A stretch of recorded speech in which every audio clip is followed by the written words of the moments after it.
Hola, buenos días y bienvenidos a mi canal Aprende Oposiciones. En este segundo vídeo vamos a ver lo que nos quedaba del tema primero de las oposiciones al Cuerpo General Auxiliar Administrativo del Estado, que tiene como títulos los principios constitucionales y los valores superiores del ordenamiento jurídico. Con respecto al vídeo anterior, quiero aclarar que la Constitución española tiene tres partes. Un preámbulo que no tiene valor de norma jurídica, ¿vale? Esto suele ser de test o de examen, una parte dogmática y posteriormente una parte orgánica. Preámbulo sin valor jurídico, parte dogmática y parte orgánica. Ahora continuaremos viendo los principios constitucionales o valores superiores que se regulan del artículo 1 al artículo 9 de la Constitución, que son los artículos que vamos a ver ahora. El artículo 1 de la Constitución establece que España se constituye en un Estado social y democrático de derecho, que propugna como valores superiores de su ordenamiento jurídico la libertad, la justicia, la igualdad y el pluralismo político.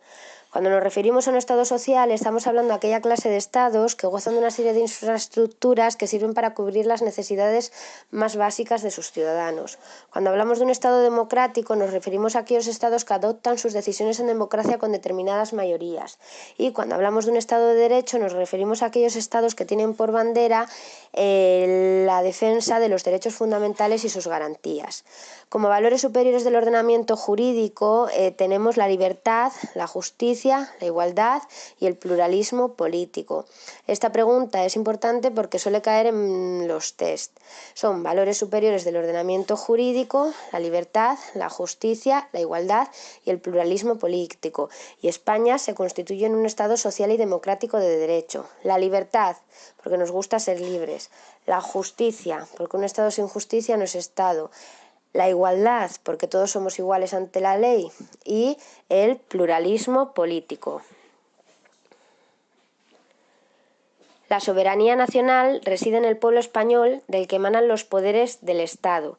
La forma política del Estado español es la monarquía parlamentaria.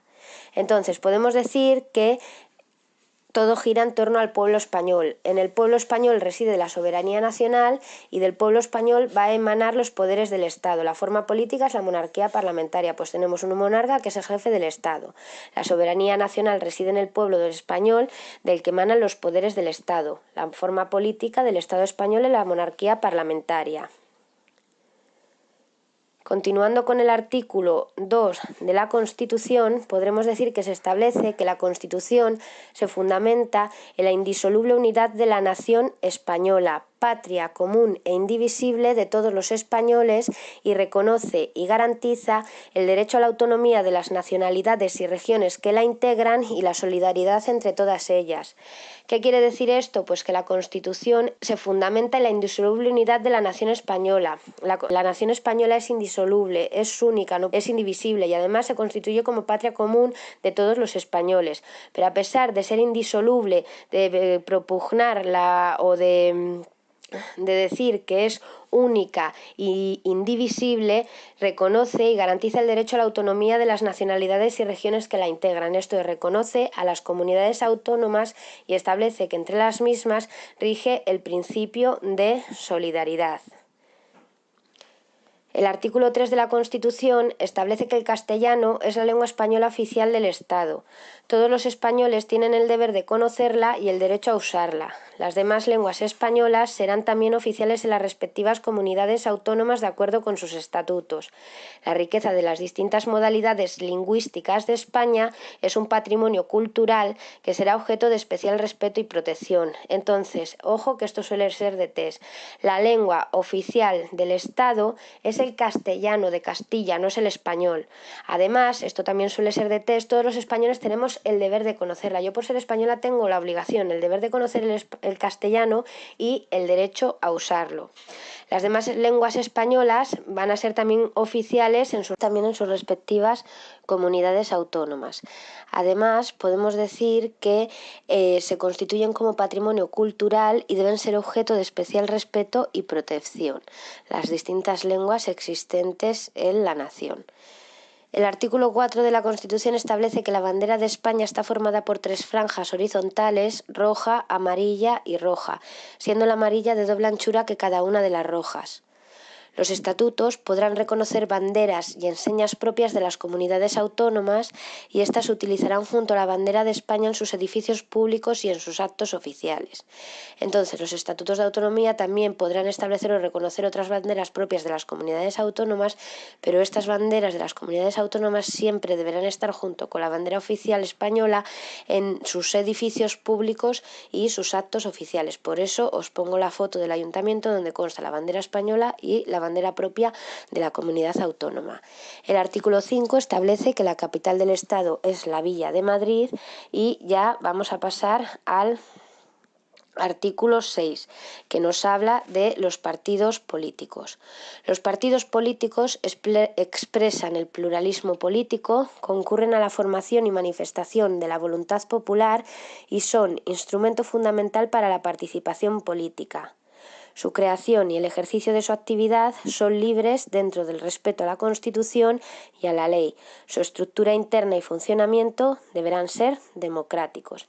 Entonces, como funciones de los partidos políticos son la de expresar el pluralismo político, concurrir a la formación y manifestación de la voluntad popular, son un instrumento de participación política y además su estructura interna y funcionamiento deben ser democráticos y su creación es libre siempre que se respete la Constitución y la ley.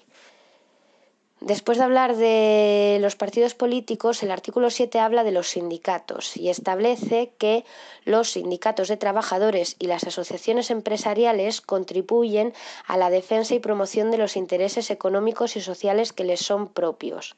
Su creación y el ejercicio de su actividad son libres dentro del respeto a la Constitución y a la ley. Su estructura interna y funcionamiento deberán ser democráticos. Pues poco dice este artículo. Nos dice que los sindicatos y las asociaciones empresariales defienden los intereses que les son propios, que su estructura interna y funcionamiento deberán ser democráticos y su creación es libre siempre que se respete la Constitución o la ley. El artículo 8 habla de las Fuerzas Armadas y nos dice que las Fuerzas Armadas están constituidas por el Ejército de Tierra, la Armada y el Ejército de Aire. Tienen como misión garantizar la soberanía e independencia de España, defender su integridad territorial y el ordenamiento constitucional. Entonces, las Fuerzas Armadas están constituidas por el Ejército de Tierra, la Armada y el Ejército de Aire. Y sus misiones son las de garantizar la soberanía e independencia de España, su soberanía e independencia, y también defender su integridad territorial para que no nos invadan y también defender su ordenamiento jurídico. Decir que se establece que una ley orgánica regulará las bases de la organización militar conforme a los principios de la presente Constitución. Esto es importante porque suele ser pregunta de text. La ley orgánica regula las bases de la organización militar conforme a los principios de la Constitución. Se regula por ley orgánica y no por ley ordinaria. La ley orgánica es aquella que regula determinadas materias que tienen una cierta trascendencia o importancia, como pueden ser los derechos fundamentales que se regulan a través de ley orgánica o, en este caso, las bases de la organización militar.